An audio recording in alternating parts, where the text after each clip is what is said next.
जब हम कोई रिस्क लेंगे तो ही हमें सीखने में मिलेगा। वही लोग कामयाब होते हैं इस दुनिया में जो रिस्क लेते हैं। जो रिस्क नहीं लेता वो हमेशा डरपोक रहेगा, और जो डरपोक रहेगा वो तरक्की नहीं कर पाएगा।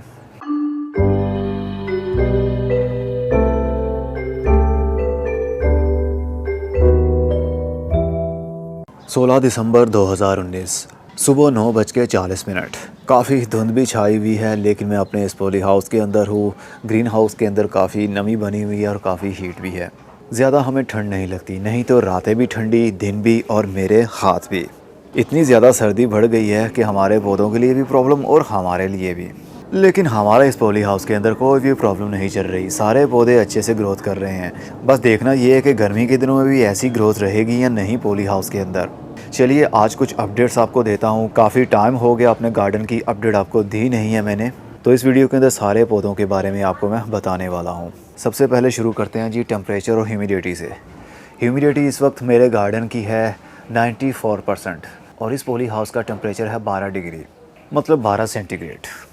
चलिए बाहर का टेम्परेचर भी देख लेते हैं। बाहर निकलें तो काफ़ी धुंध भी छाई हुई है। अभी देख सकते हैं आप, धुंध काफ़ी है। चलिए, सुबह सुबह ज़्यादा धुंध होती है। यहाँ का टेम्परेचर है जी, यहाँ का भी तकरीबन 12 सेंटीग्रेड ही टेम्परेचर है, लेकिन इसके अंदर ठंड ज़्यादा है क्योंकि यहाँ पर नमी नहीं होगी। नमी बनी हुई है हमारे उस पॉली हाउस के अंदर। धूप निकल नहीं रही है, जिसकी वजह से हीट बन नहीं रही सही से, इसलिए टेम्परेचर भी इसका काफ़ी डाउन हो गया। जब धूप निकल आएगी तकरीबन 12 से 1 बजे, इसका टेम्परेचर भी अप हो जाएगा, तो अंदर हीट बनना शुरू हो जाएगी। तो बाहर वाला गुलदाउदी आप देखिए कितनी बुरी सी ग्रोथ हो गई है इसकी, ज़्यादा ठंड होने की वजह से। देख सकते हैं इसके पत्ते जो हैं वो भी, उनका कलर भी चेंज होना शुरू हो चुका है। और ये देखिए, ये असल में वाइट कलर का फूल था, लेकिन ज़्यादा ठंड होने की वजह से इसके पत्तों का जो कलर है वो भी चेंज हो रहा है। अब चलते हैं अपने उस पहले गार्डन में, क्योंकि यहाँ पर काफ़ी ठंड है। वहाँ पर तेज़ हवा नहीं चलती है क्योंकि उसको मैंने हर तरफ से बंद किया हुआ है।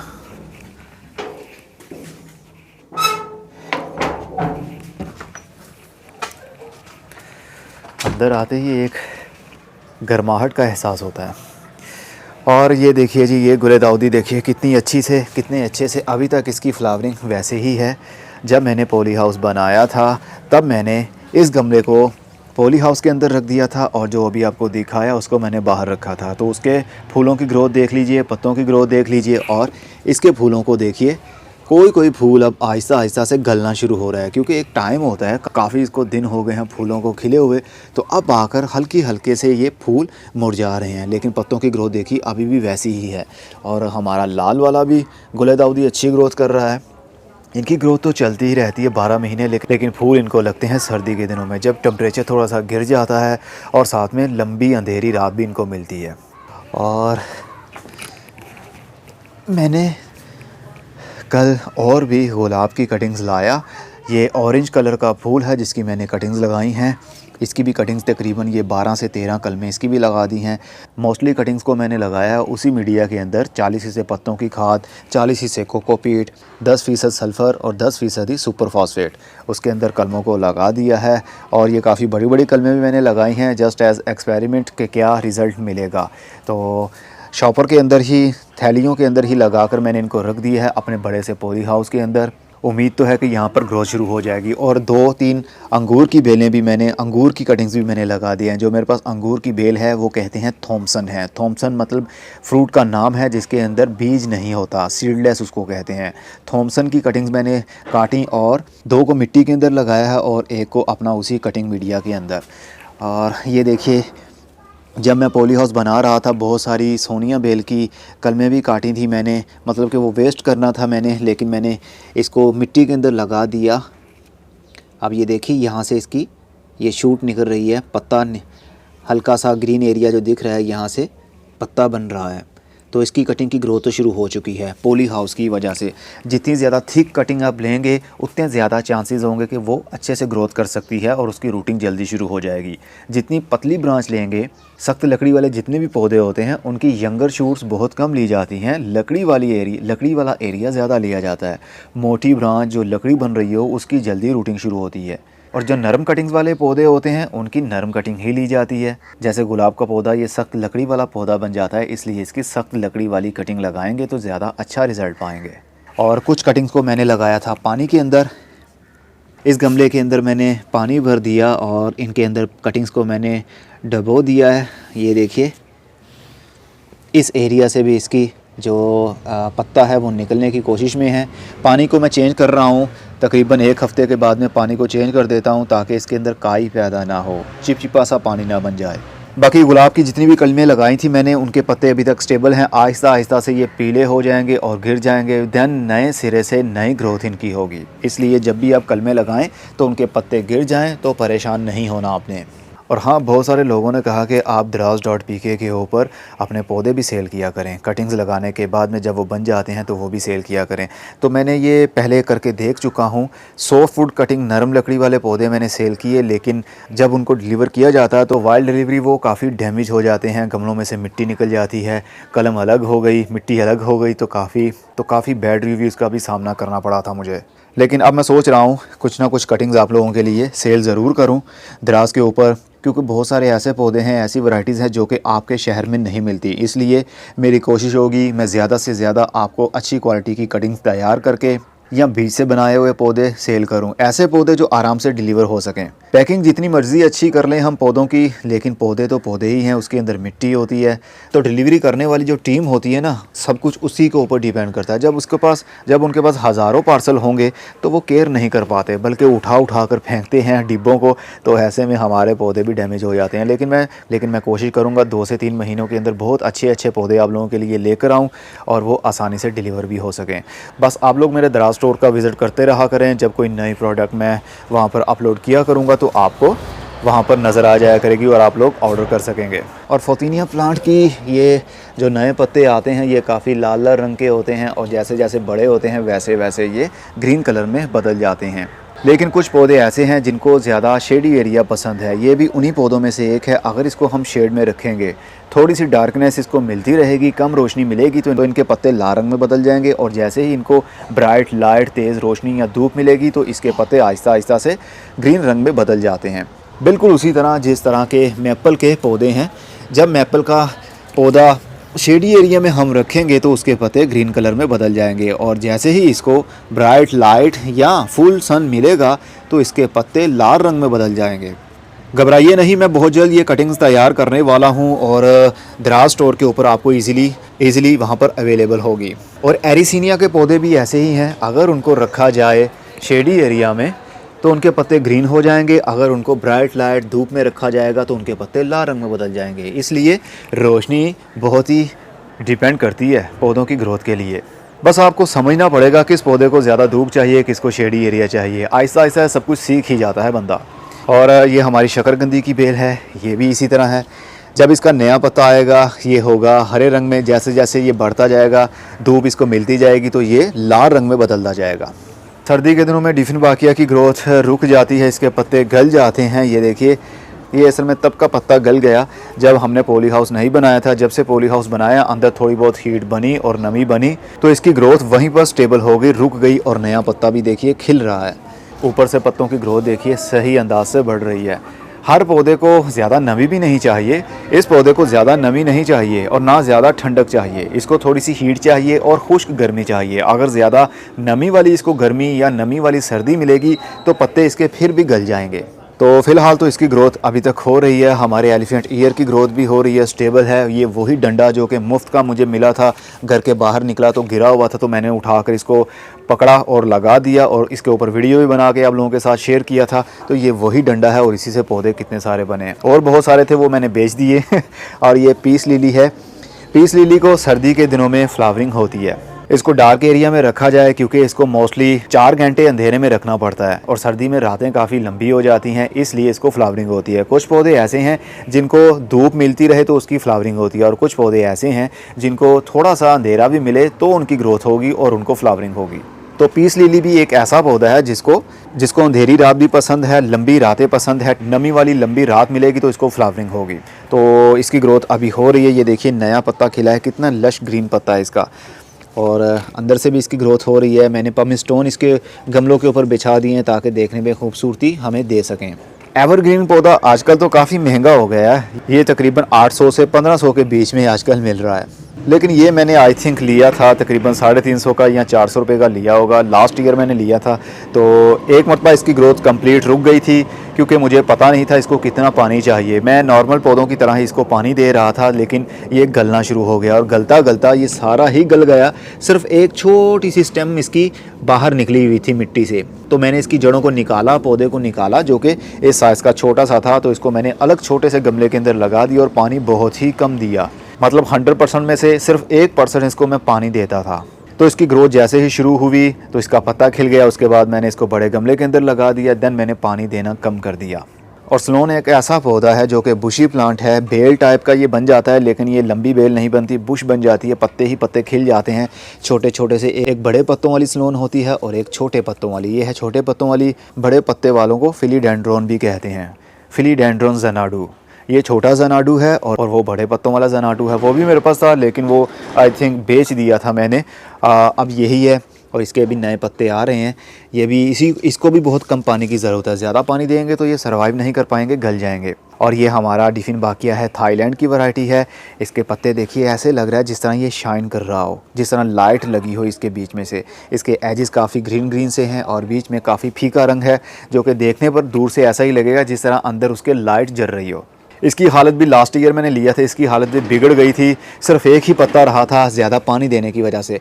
असल में जब आपके पास वो पौधा आ जाता है ना, हम देखते हैं यूट्यूब पर, देखते हैं गूगल पर सर्च करते हैं, हमें पता होता है किस पौधे को कितना पानी चाहिए, कितनी लाइट चाहिए, तो हम समझते हैं कि शायद हम वो केयर कर लेंगे। लेकिन जैसे ही वो पौधा हमारे पास आता है तो हमसे वो केयर नहीं हो पाती। देन हम प्रैक्टिकली जब करते हैं तो ही हमें पता चलता है कि क्या करना चाहिए। इसलिए जब तक आपके पास वो चीज़ नहीं आती तो आपको सही से केयर करना नहीं आएगा। केयर तभी हो पाएगी जब आपके पास वो चीज़ आ जाएगी। और ये देखिए, ये है हमारा गोल्डन पाम है। इस तरह के मैं छोटे छोटे से पौधे बहुत जल्द आ जाएंगे मेरे पास। छोटी सी थैली के अंदर, वो प्लास्टिक की थैली होगी, उसके अंदर ये 2 से 3 पौधे लगे होंगे और 1 फुट की हाइट तक वो बड़े होंगे, तो उसको मैं सेल करूँगा। क्योंकि ऑनलाइन जब डिलीवरी करनी है तो मैं ऐसी ऐसी वैरायटी रखूँगा जो कि आप लोगों को पहली नज़र में देख कर ही उससे प्यार हो जाएगा और आप जल्दी से उसको ऑर्डर कर देंगे। क्योंकि मैं सिर्फ वही चीज़ें बेचता हूँ जिसके ऊपर मुझे ट्रस्ट हो या मुझे वो चीज़ें खूबसूरत लगती हों। ऐसा नहीं है कि बाहर से पकड़ा और फटाफट अपने दराज स्टोर के ऊपर पोस्ट कर दिया। जो चीज़ खूबसूरत हो, अच्छी हो, रिलायबल हो, वही सेल होगी। और ये थाईलैंड की वैरायटी है स्पाइडर प्लांट की। ये भी बाहर का ही होगा लेकिन अब ये लोकल हो चुका है। यहाँ पाकिस्तान में, इंडिया में, बांग्लादेश में बहुत सारा ऐसा मिल जाता है, बहुत ही आसानी से ग्रोथ करने वाला। इसके रनर के थ्रू हम पौधों को बहुत सारे बना सकते हैं। मैंने बहुत सारे पौधे बनाए। मैंने नर्सरी से सिर्फ एक पौधा ऐसा लिया था आज से तकरीबन 3 साल पहले, और एक पौधे से कितने सारे मैंने पौधे बनाए मैं खुद नहीं जानता। मैंने 3 साल पहले 15 रुपये का एक पौधा लिया था, जो कि छोटे से गमले के अंदर, जैसे कि ये है ना गमला, इसी तरह के एक गमला था, उसके अंदर एक पौधा लगा हुआ था। तो मुझे वो बहुत खूबसूरत लगा, मैंने ले लिया। मैंने उसकी अच्छी केयर की, उसको क्रेट के अंदर लगा दिया। जिस तरह का ये डिब्बा है, इस तरह का क्रेट जो लकड़ी वाला होता है, उसके अंदर लगा दिया और वो फैलता फैलता बहुत सारा बन गया। देन मैंने एक एक पप निकाला, उसको बहुत सारे गमलों में लगाया और बहुत सारे गमले मैंने सेल भी किए। मुझे लगता है मैंने 15 रुपये का एक पौधा लिया था और उसके ऊपर मैंने आई थिंक 6 से 7 हज़ार रुपया कमा लिया होगा सिर्फ एक पौधे से। ये सिर्फ एक पौधे की बात कर रहा हूँ। कितने सारे मेरे पास पौधे हैं, कितने सारे मैंने इनको बनाया और कितने सारे बेचे, काफ़ी अच्छी मुझे इनकम हो गई होगी। और ये है थाईलैंड की वैरायटी स्पाइडर प्लांट की। इसका फ़र्क ये है, ये देखिए, ये ऐसे लग रहा है जिस तरह ये भी जल रहा हो, लाइटें इसके अंदर लगी हों, और ये काफ़ी थोड़ा सा फीका फीका सा लग रहा होगा आपको। ये इसके पत्ते ज़्यादा शाइन करते हैं। ये देखिए अंदर जो है इसका कलर वो है ऑफ वाइट, और जैसे जैसे बाहर आते जाएंगे वैसे वैसे ये ग्रीन कलर होगा। और जो दूसरा स्पाइडर प्लांट है हमारे पास, ये अंदर से ग्रीन है और बाहर से ऑफ वाइट है। ये सिर्फ यही कम्बिनेशन है इनका कलर का, इसके अंदर ग्रीन है और इसके बाहर ग्रीन है, बस यही फ़र्क है। बाकी केयर तो दोनों की ही एक है, लेकिन इसने अभी तक पप नहीं दिए हैं। ये ज़्यादा पप्स देता है, ये बहुत कम पप्स दे रहा है, क्योंकि ये थाईलैंड की वैरायटी है। ये हमारा नेटिव यहाँ का नहीं है। ये हमारा नेटिव बनेगा जब इसके पप्स निकलेंगे। उन पप्स को, उन पौधों को हम सेपरेट करेंगे, उनकी ग्रोथ यहाँ पर होगी, और उसके आगे जो पप्स निकलेंगे, उनके बच्चे बनेंगे, उनको हम ग्रो करेंगे, तो वो हमारे नेटिव समझा जाएगा। मतलब हमारे पाकिस्तानी पौधे समझे जाएंगे, या इंडिया में लगाते हैं तो इंडिया का पौधा समझा जाएगा। ये पौधे असल में यहाँ के तो है ही नहीं, पाकिस्तान के तो है ही नहीं। आए ये दोनों ही बाहर के थे, लेकिन यहाँ के नेटिव अब बन रहे हैं। एक पीढ़ी हमने ग्रो कर ली तो समझ जाइए वो हमारा नेटिव बन जाएगा। उसको कितनी लाइट चाहिए, कितना पानी चाहिए, हमारे यहाँ शहर का या मुल्क का क्या टेम्परेचर रहता है, ये पौधा उस हिसाब से ही ग्रोथ करेगा। क्योंकि पौधे भी ज़िंदा चीज़ हैं, इनकी फीलिंग्स भी हैं। जाहिर सी बात है, जैसे ही ये हमारे माहौल के हिसाब से हिल जाएगा, इसका मतलब यही हुआ कि ये समझते हैं, सोचते हैं, इनकी फीलिंग्स भी हैं। और कड़ी पत्ता का पौधा, अब इसकी ग्रोथ रुक गई है, बढ़ नहीं रही है, लेकिन पॉली हाउस के अंदर काफ़ी टेम्परेचर कंट्रोल में रहता है, इसलिए फ़िलहाल के लिए इसकी ग्रोथ हो रही है। इसके पत्ते अभी भी ग्रीन हैं, नहीं तो आजकल के मौसम में आप जब बाहर देखेंगे तो उनके पत्ते पीले होकर गिर गए होंगे, या गिर रहे होंगे, या उनके पत्ते पीले हो रहे होंगे। लेकिन यहाँ पर अभी तक ये सारे ही ग्रीन हैं, क्योंकि इसको ठंडी हवा लग नहीं रही है, नमी बनी रहती है और टेम्परेचर भी काफ़ी हद तक कंट्रोल रहता है इसके अंदर, इसलिए ग्रोथ हो रही है इनकी। और कुछ सैक्यूलेंट हैं, सैक्यूलेंट की वैरायटी, अब मेरी कोशिश होगी कि मैं ऐसे पौधे और भी मल्टीप्लाई कर सकूं। लेकिन ऐसे पौधे बहुत ही नाजुक होते हैं, बहुत ही केयर करनी पड़ती है, पानी बहुत ही कम देना पड़ता है। जैसे आप देख सकते हैं इनके ऊपर पानी के कतरे जमा हो गए हैं, ऐसा असल में नहीं होना चाहिए इनके पत्तों के ऊपर, क्योंकि पानी मिलने की वजह से वो वहाँ से गल जाएंगे और वहाँ से पौधे की ग्रोथ रुक जाएगी। इसको खुश्क एरिया चाहिए, लेकिन नमी वाला एरिया हो, ऐसा नमी वाला एरिया जिसकी हवा के अंदर तो नमी हो लेकिन इनके पत्तों के ऊपर नमी ना गिरती हो। जब पानी इनके ऊपर जमा हो जाएगा सैक्यूलेंट पौधों के ऊपर, तो वो वहाँ से गलना शुरू हो जाएंगे। और ये देखिए सैंचेज़िया की मैंने कटिंग लगाई थी, इसका मदर प्लांट ये रहा, ये वाला इसका मदर प्लांट है। जहाँ जहाँ से मैंने काटा था, चलिए करीब से दिखाता हूँ। ये देखिए, यहाँ से मैंने इसकी कटिंग को काटा था तो यहाँ से 2 कटिंग्स निकली, 2 मतलब ब्रांचेस बन गई हैं, एक ये वाली और एक ये वाली। 2 मतलब 2 पौधे यहाँ से बन गए। और यहाँ से भी मैंने इसको काटा था, यहाँ से भी काटा तो यहाँ से भी 2 शूट्स इसके लेफ़्ट राइट निकल आई। तो जितना पौधों को आप काटते जाएंगे उसकी ग्रोथ उतनी ही बढ़ती जाएगी। और एक छोटी सी कटिंग यहाँ से भी मैंने काटी थी, ये वाला एरिया आप देख सकते हैं, यहाँ से भी कट किया था तो इसकी भी 2 ब्रांचेस बन गई। हमने 3 कटिंग्स इसकी काटी, 3 कलमें काटी, और ये देखिए वो तीनों ग्रोथ कर रही हैं। 3 पौधे हमारे बन गए और जहाँ से काटा था वहाँ से 6 बन गए। 3 जगह से काटा था, हर जगह से 2-2 शूट्स निकली तो 6 हमारी कटिंग और मज़ीद बन गई, हमारा पौधा और भी बुशी बन सकता है। तो इस तरह पौधों को काटते जाइए, उनकी कटिंग्स लगाते जाइए, बहुत सारे मल्टीप्लाई होते जाएंगे और आपके पास कितने सारे खुद के पौधे भी बन जाएंगे। आप सेल भी करना चाहें तो किसी भी नर्सरी वालों को सेल भी कर सकते हैं। असल में पौधों की लुक आपने बनानी होती है। वही एक नॉर्मल सा पौधा होता है, जैसे कि ये देख सकते हैं आप, ये बिल्कुल ही एक नॉर्मल सा स्पाइडर प्लांट है, ग्रीन कलर का है। लेकिन अगर आप इसको लुक देंगे, ऐसे गमले के अंदर लगाएंगे या हैंगिंग पॉट बनाएंगे उसका, या तारें बांध देंगे या प्लास्टिक की तारें बांध देंगे, लटका हुआ, खूबसूरती में इजाफा कर सकता है। एक नॉर्मल से पौधे की लुक आप चेंज कर देंगे ना तो वो सेल जल्दी हो जाता है। तो इसलिए लुक देना आपका काम है। सोचिए कैसी कैसी आपने लुक देनी है ताकि जो कस्टमर उसको फर्स्ट नज़र देखे वो जल्दी से कहे कि मुझे तो यही पौधा चाहिए। उसके पत्ते भी ग्रीन होने चाहिए, कोई ब्रांच ऐसी टूटी नहीं होनी चाहिए, पत्ते कटे नहीं होने चाहिए, कीड़ों का हमला नहीं होना चाहिए। तो ऐसे पौधे जल्दी ही बिक जाते हैं। ये देखिए छिपकली वाइन, अब ये दीवार के साथ में चिपक गई है, इसीलिए इसको छिपकली वाइन कहते हैं, क्योंकि ये चिपक जाती है दीवार के साथ और बढ़ना शुरू हो जाती है। काफ़ी अच्छी ग्रोथ चल रही है, नई नई अब ब्रांचेस भी इसकी निकल रही हैं, क्योंकि इसको काफ़ी नमी वाला एरिया यहाँ पर मिल गया है जो कि इसके लिए काफ़ी आइडियल है। और एग्नोनिमा, लिपस्टिक एग्नोनिमा, लिपस्टिक इसका नाम इसलिए रखा गया क्योंकि इसका जो लाल लाल रंग है, जिस तरह लिपस्टिक होती है उसी तरह देखने को ये लगता है, तो इसीलिए इसका नाम लिपस्टिक एग्नोनिमा रखा गया। इसको बहुत ज़्यादा नमी देंगे तो ये गल जाएगा, इसलिए नॉर्मल सी नमी इसको चाहिए, लेकिन शेडी एरिया चाहिए। अगर इसको आप धूप में रख देंगे तो इसके पत्ते सूख जाएंगे, कलर इनका डल हो जाएगा और उसके बाद में पौधा सर्वाइव नहीं कर पाएगा। ये बिल्कुल मुफ्त का पौधा था मेरे पास, मुझे आई थिंक ये 1.5 साल पहले किसी ने गिफ्ट किया था, छोटे से गमले के अंदर लगा हुआ था, तो इसको मैंने निकाला। इसकी बहुत ही कम ग्रोथ होती है, पप्स ना होने के बराबर देता है ये, जिस तरह डिफिन बाकिया हमारा जल्दी ग्रोथ करता है और उसके पप्स भी निकलते हैं, लेकिन एग्नोनिमा ऐसा नहीं कर रहा, बहुत ही स्लो ग्रोथ है। 1.5 साल के बाद ये देखिए अभी 1 फुट भी नहीं हुआ होगा ये, लेकिन इसके अंदर से भी फूल लगता है जिस तरह डिफिन बाकिया को लगता है ना, वाइट कलर का। ये फूल नहीं होता, इसको स्पैथ कहते हैं। वाइट कलर की एक स्टिक सी उसके अंदर से निकलेगी जो देखने पर काफ़ी खूबसूरत भी लगती है, लेकिन उसके अंदर सीड्स नहीं होते, ये पप से ही ग्रोथ करता है। हमने जो हर्ब्स के सीड्स लगाए थे उनमें लेवेंडर और मेंथा मतलब मेंथोल, वो दोनों ही जर्मिनेट अभी तक नहीं हुए हैं, तकरीबन 1 महीना होने के करीब में है। कोई भी सीड जर्मिनेशन अपनी शुरू नहीं कर पाया है। ये तो वैसे वीड जो उग जाते हैं, जड़ी बूटियाँ, अभी तक उनका कोई भी उगा नहीं है, लेकिन लेवेंडर के कल मैंने नए सीड्स इसके अंदर लगा दिए हैं, क्योंकि हो सकता है कि टेम्परेचर की कमी पेशी की वजह से भी, ये नाजुक सीड्स होते हैं मिंट के भी और लेवेंडर के भी, और टाइम भी काफ़ी लेते हैं जर्मिनेशन अपनी शुरू करने में, लेकिन फिर भी मैंने एक्स्ट्रा लेवेंडर के बीज अब लगा दिए हैं। हो सकता है ये अब दोबारा से जर्मिनेट हो जाएँ, क्योंकि इनके अंदर मैंने मिट्टी भरी थी और मिट्टी के ऊपर बीज लगाने के बाद कोकोपीट से कवर किया था। अब इसके अंदर जो मीडिया भरा है वो ओनली वही है, 40 हिस्से पत्तों की खाद, 40 हिस्से कोकोपीट और 10 हिस्से सल्फ़र और 10 हिस्से सुपर फास्फेट, उसके अंदर ही मैंने सीड्स लगाए हैं। अब देखते हैं इसके अंदर क्या रिज़ल्ट मिलता है। जो मीडिया मैंने ये बना लिया है ना, इसको हर चीज़ के ऊपर मैं अप्लाई करके देख रहा हूँ, इसका कैसा रिज़ल्ट मिलेगा हर चीज़ के लिए वो बहुत जल्द आप लोगों के साथ मैं शेयर करूँगा। और जो बाकी के हर्ब सीड थे वो सारे ही जर्मिनेशन अपनी शुरू कर गए। ये देखिए, ये है बेसिल, कितनी गुच्छों की सूरत में ये ग्रोथ कर रहा है। और ये है जी विंटर थाइम, ये थाइम के देखे कितने सारे सीड जर्मिनेशन अपनी शुरू कर गए।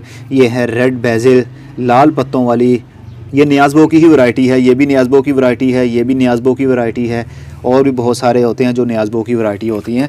और ये रोज़मेरी है, इसके पौधे भी ज़्यादा सीड तो जर्मिनेशन अपनी शुरू नहीं किए, लेकिन फिर भी काफ़ी हद तक जर्मिनेशन शुरू हो गई। और ये है कैमोमाइल, इसके फूलों की चाय भी बनाई जाती है। और ये है ओरिगेनो, ओरिगेनो को भी ज़्यादा सीड जर्मिनेशन अपनी शुरू नहीं कर पाए, लेकिन फिर भी काफ़ी हद तक ठीक है। अगर एक पौधा भी मुझसे सरवाइव कर गया तो मेरे लिए यही काफ़ी खुशी की बात होगी। और ये है जी ऑर्गेनिक थाइम बेसिल, ये भी बेसिल है, मतलब नियाज़बो की ही वैरायटी है। ये थाई बेसिल है, वो सिंपल बेसिल है, पता नहीं बेसिल की कितनी सारी वैरायटीज़ अभी भी इस दुनिया में मौजूद हैं। और ये जो कोकोनट हस्क के अंदर हमने शिफ्ट किया था, इसके ऊपर मैंने कुछ दिन पहले वीडियो भी बनाई थी। इनकी ग्रोथ हो रही है, इनको ज़्यादा पानी की ज़रूरत नहीं है। इनके पत्ते अब देखिए, ये देखिए लश ग्रीन पत्ता है इसका, जैसे नया अभी ग्रोथ कर रहा हो, लेकिन हो सकता है इसकी ग्रोथ रुक जाए, क्योंकि पॉली हाउस के अंदर मैं टेम्परेचर को तो कंट्रोल नहीं कर पाऊँगा। मतलब ठंडक होगी तो मैं हीट में बदल नहीं पाऊँगा उनको, क्योंकि सर्दी के दिन हैं, बाहर जब धूप होगी ही नहीं तो अंदर कैसे हीट बन पाएगी। मैंने कौन से इसके अंदर हीटर लगा रखे हैं जिसकी वजह से टेम्परेचर को मैं हर वक्त मेंटेन रख सकूं। अगर थोड़ी सी हीट में अगर इंक्रीज़ कर पाता तो फिर पौधों की ग्रोथ वैसे ही चलती है। और ये देखिए, ये है हमारी हल्दी का पौधा, अब ये पीला हो रहा है। ऐसे पौधों की ग्रोथ इसलिए मैं आपके साथ शेयर कर रहा हूँ ताकि आप लोगों को भी पता हो कि पॉली हाउस के अंदर क्या रिज़ल्ट मिल रहा है हमें। असल में हल्दी का जो पौधा है उसको खुश्क गर्मी की ज़रूरत होती है, लेकिन इसके अंदर खुश्क गर्मी नहीं है। 94% अभी भी इसके अंदर ह्यूमिडिटी नमी मौजूद है, लेकिन इसको नमी नहीं चाहिए, इसको खुश्क गर्मी चाहिए। लेकिन शेड में रखना पड़ता है, इसको धूप में नहीं रखना पड़ता गर्मी के दिनों में भी। अगर ज़मीन के अंदर लगे हों तो फिर धूप में भी चल जाते हैं, इसलिए इसको ज़्यादा ठंडक अभी भी मिल रही है। टेम्परेचर अभी 12 सेंटीग्रेड है यहाँ का भी, तो जिसकी वजह से इनके पत्ते अब पीले हो रहे हैं, लेकिन ये अंदर से अभी मरेगी नहीं, अंदर इसके हल्दी बन चुकी होगी। अगर हम इसको यहाँ से काट भी देते हैं तो जैसे ही फरवरी और मार्च का महीना आएगा, ये नए सिरे से नीचे से शूट्स निकल आएंगे और हमारा पौधा आगे से चलना शुरू हो जाएगा। मैपल की ग्रोथ सर्दी होने की वजह से रुक रही है, लेकिन इसके ऊपर पॉली हाउस के अंदर फ़ायदा ये भी होता है कि इसके अंदर कीड़ों का जल्दी हमला नहीं होता है। लेकिन अगर कीड़ों का हमला हो जाए, यानी फंगस का भी हमला हो जाए, तो फिर उसको कंट्रोल करना काफ़ी मुश्किल हो जाता है, क्योंकि ह्यूमिडिटी हर वक्त इंक्रीज़ रहने की वजह से काफ़ी प्रॉब्लम हो सकती है। तो जब भी ऐसा होता है तो एक दरवाज़ा यहाँ पर है और एक दरवाज़ा वहाँ पर है, दोनों को मैं खोलता हूँ, हवा की क्रॉसिंग होती है, यहाँ से वेंटिलेशन होने के बाद में टेम्परेचर डाउन हो जाता है और साथ में ह्यूमिडिटी भी कम हो जाती है। नहीं तो ह्यूमिडिटी की वजह से मिलीबग भी काफ़ी अटैक करता है, मिलीबग को जब नमी मिलती है वो हमला करता है। तो ये छोटे से गमले के अंदर लगा हुआ है, इसकी मिट्टी तकरीबन ड्राई ही रहती है और ड्राई ही रहनी चाहिए इसकी मिट्टी। अगर ज़्यादा मिट्टी को पानी देंगे तो ये नीचे से इसकी रूट्स गल जाएंगी, क्योंकि ये एक दरख्त नहीं बनता, ये टिम्बर पौधा नहीं है, सख्त लकड़ी वाला पौधा नहीं है, इसलिए इसकी केयर यही है कि इसको पानी कम दें। और ये बांस के साथ में, क्योंकि ये एक सपोर्ट थी, ऊपर वाले बांस को सपोर्ट दी हुई थी इस डंडे के साथ में, तो इस डंडे के साथ में मैंने स्पाइडर प्लांट को भी हैंग कर दिया है ताकि देखने में ये डंडा कम नज़र आए और ख़ूबसूरती में ज़्यादा इजाफा कर सके। हैंगिंग पॉट्स के अंदर आप पौधे लगाइए, बहुत ही खूबसूरती में इजाफा करते हैं वो। यकीन मानिए गार्डन की इतनी खूबसूरती सिंपल ज़मीन के ऊपर पड़े हुए पौधों की नहीं होती जितनी कि हैंगिंग पॉट्स की होती है। हैंगिंग पॉट्स भी खूबसूरत लगते हैं जब उसके अंदर हम ऐसे पौधे लगाते हैं जिनके पत्ते नीचे झुक रहे होते हैं, तो और भी खूबसूरती में इजाफा हो जाता है। इस तरह आपका गार्डन और घर और भी खूबसूरत बन जाएगा। ये फ़र्न देखिए कितनी अच्छी ग्रोथ कर रही है। ये फ़र्न को बहुत कम पानी देंगे तो अच्छी सर्वाइव करेगी, ये अगर ज़्यादा पानी देंगे तो ये सर्वाइव नहीं कर पाएगी, ये इस तरह की गंजी हो जाएगी, इसके पत्ते मतलब जड़ जाएंगे, सिर्फ लंबी लंबी सूखी सूखी सी टहनियाँ रहेंगी। लेकिन अगर आप उन टहनियों को ऊपर से काट देते हैं तो नीचे से और भी पत्ते निकलना शुरू हो जाएंगे। अब ये ड्रेनेज था यहाँ से, तो ड्रेनेज से भी काफ़ी, ये देखिए नीचे से पौधा एक बन गया। इसको नमी की ज़रूरत है। अब ये देख सकते हैं ना, ये काफ़ी रनर समझ लीजिए इसको। जैसे जैसे ये लंबा होता जाएगा, जहाँ जहाँ ये मिट्टी के ऊपर जाएगा वहाँ से रूटिंग शुरू कर लेगा। जहाँ से रूटिंग शुरू होगी वहाँ से पौधा एक बन जाएगा। तो एक पौधे से बहुत सारे पौधे बन जाते हैं। बांस का हमारा पौधा ग्रोथ कर रहा है, अच्छी ग्रोथ कर रहा है। इस तरह के, जैसे ये है ना, समझ लीजिए इस तरह का छोटा सा एक पॉलीथीन होगा। जिस तरह ये आप शॉपर देख रहे हैं, ये छोटे छोटे से इस तरह के बैग होंगे और इस तरह के बैग के अंदर 3 से 4 जब पौधे, तकरीबन 10 से 12 इंच के पौधे लगे होंगे तो कितना बुशी प्लांट रहेगा। और वो मैं सेल किया करूँगा, लेकिन उसको तकरीबन 2 से 3 या 4 महीने लग जाएंगे, क्योंकि जैसी वैरायटी मैं तैयार करना चाहता हूँ वैसी वैरायटी पूरे पाकिस्तान में आपको मिलेगी नहीं कहीं से भी। अगर सेल करना ही है तो ऐसी यूनिक चीज़ें सेल कीजिए जो कोई जल्दी तैयार ना करता हो। है तो ये सिंपल बांस के पौधे, कैन पाम, गोल्डन पाम, ये तो आम चीज़ें हैं, लेकिन उसकी खूबसूरती में इजाफा करेंगे तो वो जल्दी बिक जाएगी। और वंडरिंग जू, अब ये इसकी हालत काफ़ी बिगड़ रही थी तो इसको मैंने उठा के रोल करके एक दूसरे के ऊपर ब्रांचेस को फेंक दिया है। असल में ये तब अच्छी सी ग्रोथ करती है, वंडरिंग जू तभी ग्रोथ करेगी जब इसको ज़मीन वाला एरिया मिलेगा, ऐसा एरिया मिले मिट्टी वाला जहाँ पर वो अपनी रूटिंग शुरू कर सके। फॉर एग्जांपल इसकी जो ब्रांच है वो जहाँ जहाँ पर लंबी होकर जाएगी वहाँ से उसकी रूटिंग भी शुरू होती जाएगी। इस तरह हमारा पौधा बहुत सारा बढ़ जाएगा। अगर हम इसको ओनली हैंगिंग पॉट के अंदर लगा कर छोड़ दें और उसकी ब्रांचेस नीचे लटकना शुरू हो जाएँ तो एक लिमिट तक उसकी ग्रोथ होगी, देन उसकी ब्रांचेस सूखना शुरू हो जाएंगी, पत्ते झड़ना शुरू हो जाएंगे, देन वो पौधा हमारा मर जाएगा। इसलिए अगर आप चाहते हैं कि वंडरिंग जू की अच्छी ग्रोथ चलती रहे तो उसको किसी ऐसे एरिया में रखिए, जैसे कि ये क्यारी वाला एरिया। यहाँ पर अगर मैं गमले को रख देता हूँ तो जैसे जैसे ब्रांच आगे आगे जाएगी वहाँ से उसकी रूटिंग भी शुरू होती जाएगी। तो इस तरह आपके पास बहुत सारी कलमें बन सकती हैं। सिर्फ मैंने अब 2 पौधे रखे हैं, बाकी सारे के सारे कुछ दिन पहले आपने देखा था मेरे इस पॉली हाउस के अंदर काफ़ी सारे पौधे थे वंडरिंग जू के, सभी वो सेल हो गए हैं। लेकिन मैं एक एक पौधा सेल नहीं करता हूँ, मैं बल्क की सूरत में ही सेल करता हूँ। जितने भी तैयार हों, मेरे पास 100 हों 200 हों, जितने भी एक वैरायटी के तैयार होते हैं तो एक ही बंदे को मैं सेल करता हूँ। वो उसने आगे स्कूल, कॉलेजेस या हॉस्पिटल्स में इसको सेल करना होता है, या फिर वो जो भी करे वो उनकी मर्ज़ी होती है, लेकिन एक एक पौधा सेल नहीं करता हूँ। लेकिन आप लोगों की रिक्वेस्ट के ऊपर मैं सोच रहा हूँ कि मैं अब ऐसे पौधे सेल करूँ, ऑनलाइन भी सेल करूँ, जो कि आसानी से डिलीवर हो सकें। लेकिन उसको अभी टाइम लग जाएगा, तकरीबन 2 से 3 महीने तो लग ही जाएंगे। मेरे पास सिर्फ अब ये 2 पौधे हैं, इन 2 पौधों से मैं इसको बहुत अच्छी ग्रोथ इसकी बढ़ाऊंगा और बहुत सारे और भी पौधे तैयार होंगे। तो ये मत सोचा करें कि आपके पास एक पौधा है तो उस पौधे को आप किस तरह मल्टीप्लाई करेंगे। बस थोड़ा सा पौधा बड़ा हो। अब ये भी कलमें थी, अब ये भी कलमें ही हैं। अगर मैं इसको चाहूँ तो ये ऊपर से 3 ब्रांचेस काट सकता हूँ और तीनों को लगाऊंगा, 3 पौधे वो अलग बन गए। और ये जो मदर प्लांट है इसकी साइड ब्रांचेस और निकलना शुरू हो जाएंगी, जिस तरह के मैंने अभी आपको सैंचियाजिया का पौधा दिखाया। तो प्लांटेशन करना कोई मुश्किल बात नहीं है, बस थोड़ी सी सोच और थोड़ा सा नॉलेज का तड़का तो सारे काम हो गए। और ये देखिए रेड लीफ वाला एमरैंथस, जिसको ब्लड लीफ भी कहते हैं, इसकी कलमें भी लगा दी हैं मैंने। इसके पत्ते अब बिल्कुल स्टेबल हैं, बिल्कुल स्ट्रेट हैं, इसकी रूटिंग शुरू हो जाएगी, ये स्ट्रेस में नहीं आएगा। वही मीडिया यूज़ किया मैंने। और ये इसके अंदर मैंने सैकुलेंट पौधा है, सैकुलेंट बेल होती है, जैसा कि ये देखिए इसके अंदर भी लगे हुए हैं, इस गमलों के अंदर भी लगे हैं।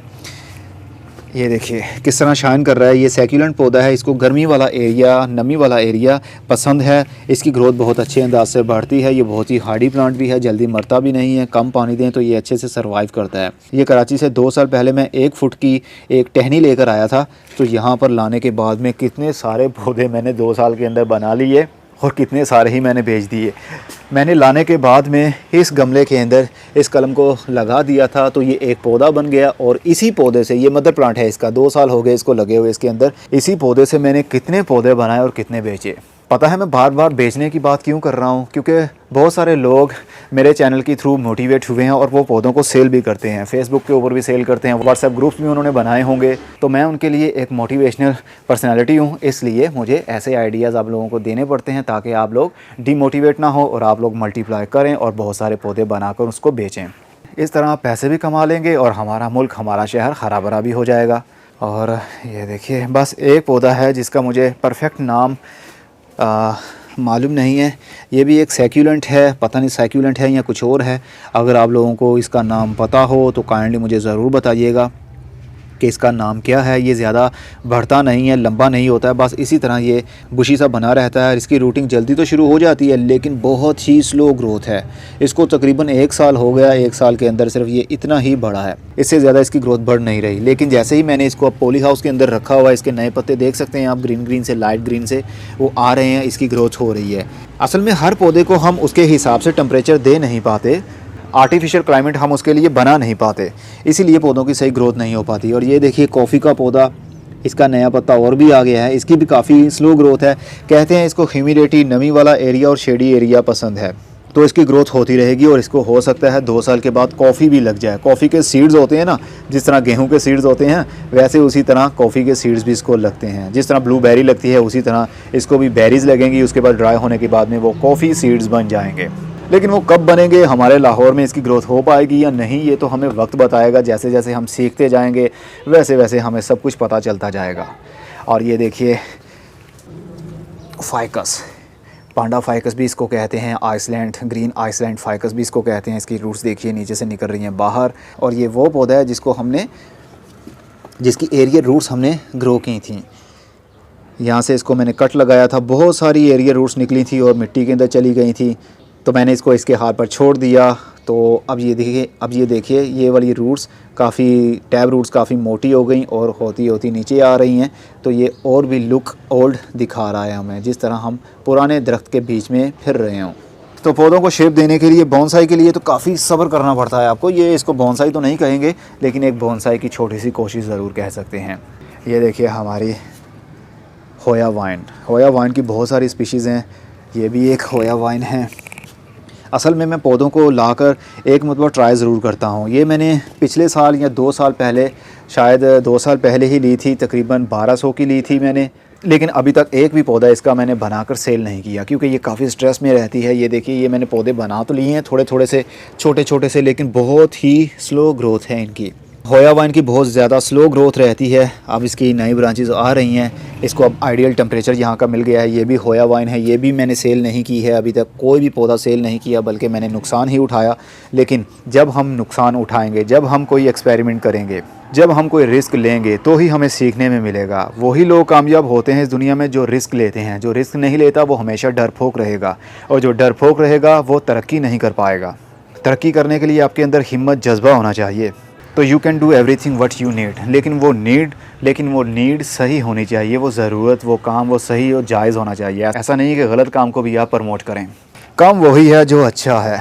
और ये देखिए जी, एक मैं लाया था क्रिसमस कैक्टस समझकर कि कैक्टस की वैरायटी होगी। वो दिसंबर के महीने में उसको लाल लाल रंग के फूल लगते हैं, लटके लटके से ये पत्ते होते हैं, लेकिन ये यहाँ पर सरवाइव नहीं कर पाया। ये क्रिसमस कैक्टस तो नहीं है, लेकिन कैक्टस की ही एक वैरायटी है। इसको भी वाइट कलर के फूल लगते हैं, लेकिन यहाँ लाहौर में इसको एक मरतबा भी फ्लावरिंग नहीं हुई।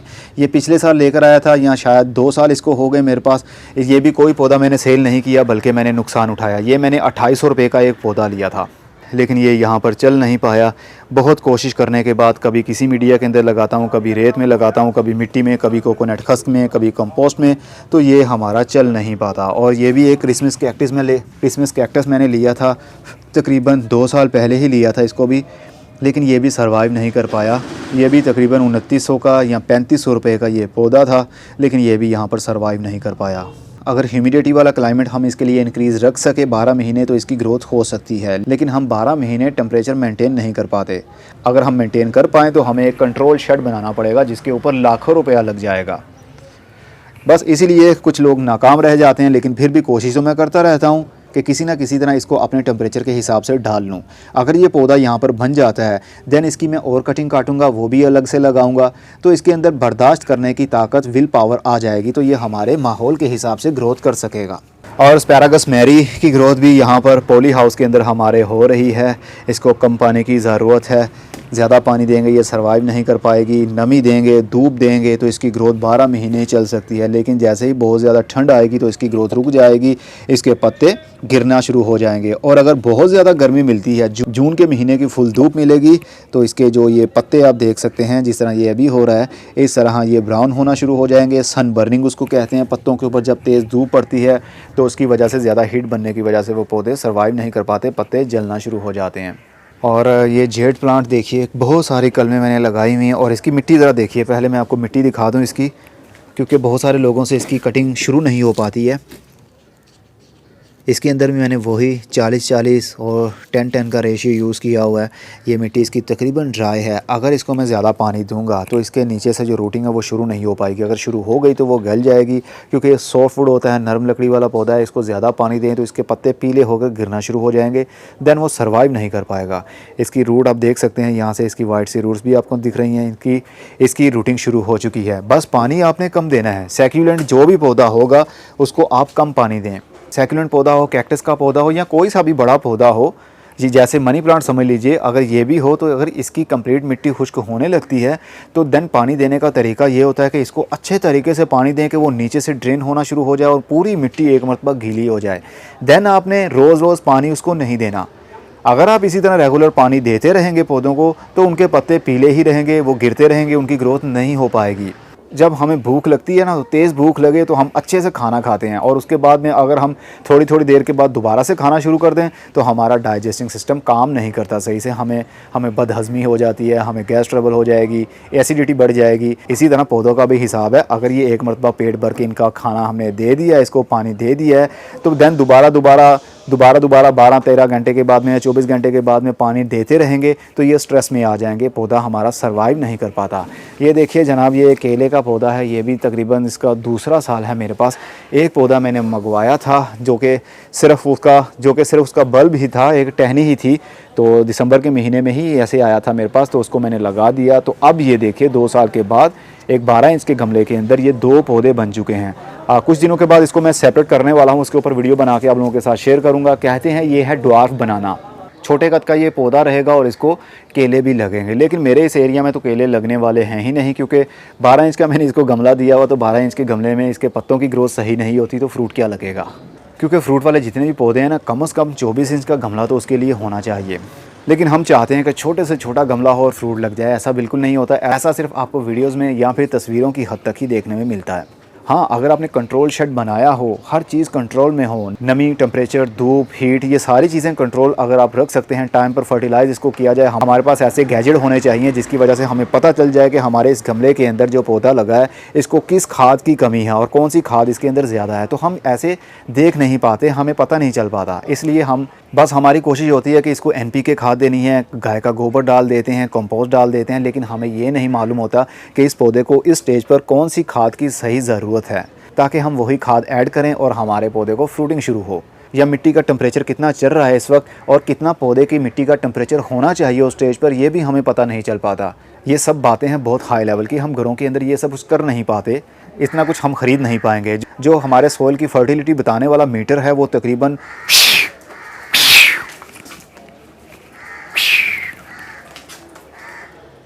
ये देखिए बिल्ली आ गई, अरे ये पानी भी ऊपर फेंक रही है। ये बिल्लियाँ भी बहुत तंग करती हैं। मैं तो डर गया एकदम से, ऊपर से बिल्ली आ गई, पॉलीथीन के ऊपर चढ़ गई। इनको भी डर नहीं लगता, लेकिन मेरा पॉली हाउस, मेरा जो ऊपर से शॉपर लगा हुआ है, ये फट भी सकता है इसके पंजों की वजह से। कुछ करना पड़ेगा। मैं तो एकदम से डर गया था और मेरा कैमरा भी गीला हो गया। तो मैं था फर्टिलिटी टेस्ट करने के ऊपर। ये बहुत ही इंपॉर्टेंट बात है। हम छोटे से छोटी मशीन भी लेते हैं ना कि हमारे मिट्टी के अंदर कौन सी खाद की कमी है, तो इसके लिए जो गैजेट आता है वो तकरीबन 2.5 से 3 लाख रुपए का है। इसीलिए कोई भी फार्मर लोग वो रखता नहीं है, और जब भी उन्होंने अपनी मिट्टी का टेस्ट करवाना होता है वो जगह जगह से 3 से 4 जगह से वो मिट्टी लेते हैं और जाके लैब में वो टेस्ट करवाते हैं, और देन वो खादें अपने खेत के अंदर डालते हैं कि हमारे खेत में किस चीज़ की कमी है, कौन सी चीज़ हम ऐड करेंगे तो हमारी फर्टिलिटी खेत की बढ़ सकती है। बस इसी तरह गमलों का हिसाब है। लेकिन हम हाउस होल्ड यूज़र हैं, हम घरों में लगाने वाले पौधे इतनी महंगी चीज़ें लेकर क्या करेंगे। इसलिए हम सिर्फ पौधे की बॉडी लैंग्वेज को ही देखकर समझते हैं कि इसको किस चीज़ की कमी हो सकती है। वो भी सिर्फ आइडिया होता है। अब जैसे कि बहुत सारे लोग देखकर समझते हैं, बहुत सारी वीडियोज़ भी होंगी, बहुत सारी पिक्चर्स के ऊपर भी उन्होंने मेंशन किया होता है कि पत्ते पीले हो रहे हों, तो हो सकता है उसके अंदर नाइट्रोजन आपने ज़्यादा दे दी हो, या कोई खाद ज़्यादा दे दी हो, या रूट बाउंडिंग होने की वजह से भी ऐसा हो जाता है, या मौसम बदलने की वजह से भी ऐसा होता है। बहुत सारी वजह हो सकती हैं, लेकिन 100% श्योर आप नहीं कह सकते कि ये किस वजह से आपके पत्ते इस तरह हुए हैं।